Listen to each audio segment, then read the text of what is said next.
ನಮ್ಮಲ್ಲಿ T circle ಅಂತ ಒಂದು ಸರ್ಕಲ್ ಇದೆ ಊರ ಎಂಟ್ರೆನ್ಸಲ್ಲಿ. ನಮ್ಮ ತಾತ ಮುತ್ತಾತನ ಕಾಲದಿಂದನೂ ಧರ್ಮಧ್ವಜ ಏನಂತೀವಿ ನಾವು ಹಿಂದೂಗಳ ಪ್ರತೀಕವಾಗಿರುವಂಥ ಭಗವಧ್ವಜನ ನಮ್ಮ ಹಿರಿಕರು ಆ ಕಾಲದಿಂದನೂ ಟಿ ಸರ್ಕಲ್ ಏನಿತ್ತು ಇದು ಬಾರೆಯಲ್ಲಿ ಆರಿಸ್ತಾ ಬಂದಿದ್ದರು. ನಾವು ಆಗಿಂದ ಅದನ್ನು ಆ ಪದ್ಧತಿಯಿಂದ ಮುಂದುವರಿಸ್ಕೊಂಡೇ ಬಂದಿದ್ವಿ. ಫಸ್ಟ್ ಪೊಲೀಸ್ ಚೌಕಿ ಇತ್ತು. ಪೊಲೀಸ್ ಚೌಕಿಗಿಂತ ಮುಂಚೆಯಿಂದನೂ ಧ್ವಜ ಆರ್ತಿತ್ತು. ಪೊಲೀಸ್ ಚೌಕಿ ಬಂದಮೇಲೆ ಪೊಲೀಸ್ ಚೌಕಿ ಮೇಲೂ ಆರ್ತಿತ್ತು. ಪೊಲೀಸ್ ಚೌಕಿ ತೆರವಾದ ಮೇಲೂ ಇಲ್ಲಿ ಧ್ವಜ ಆರಿಸಿದ್ವಿ. ನಮಗೆ ಬುದ್ಧಿ ಬಂದಾಗಿರಲಿ ನಮ್ಮ ತಾತಿರು ಮುತ್ತಾತಿರೆಲ್ಲ ಹೇಳಿದ್ರು ಇಲ್ಲ ಆ ಕಾಲದಲ್ಲೂ ಆರಿಸ್ಕೊ ಬಂದಿದ್ದೀವಿ ಅಂತ. ಹಂಗೆ ಆರಿಸಿದ್ವಿ ಧ್ವಜನ. ಏಕಾಏಕಿ ಪುರಸಭೆ ಅಧಿಕಾರಿಗಳು ಈ ಧ್ವಜಕ್ಕೆ ಯಾವುದೇ ಪರ್ಮಿಷನ್ ತೊಗೊಂಡಿಲ್ಲ ಅಂತ ಬಂದು ತೆರವು ಮಾಡಿದರು.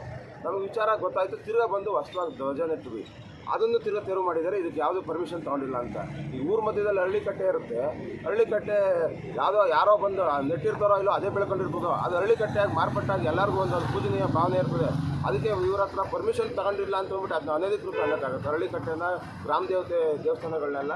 ಹಾಗಾಗಿ ನಮ್ಮ ಪೂಜನೀಯ ಭಾವನೆಯಿಂದ ನಾವೇನು ನೋಡ್ತಾ ಇದ್ವಿ, ನಮ್ಮ ಹಿಂದೂಗಳ ಭಾವನೆಗೆ ಧಕ್ಕೆ ತಂದವ್ರೆ ಅಂತ ನಮ್ಮ ಪವಿತ್ರವಾದ ಧ್ವಜನ ಇವರು ಏಕಾಏಕಿ ಕಿತ್ತಾಕಿರೋದು ನಮಗೆ ಇಡೀ ಹಿಂದೂ ಸಮಾಜಕ್ಕೆ ಭಾಳ ನೋವುಂಟಾಗಿದೆ.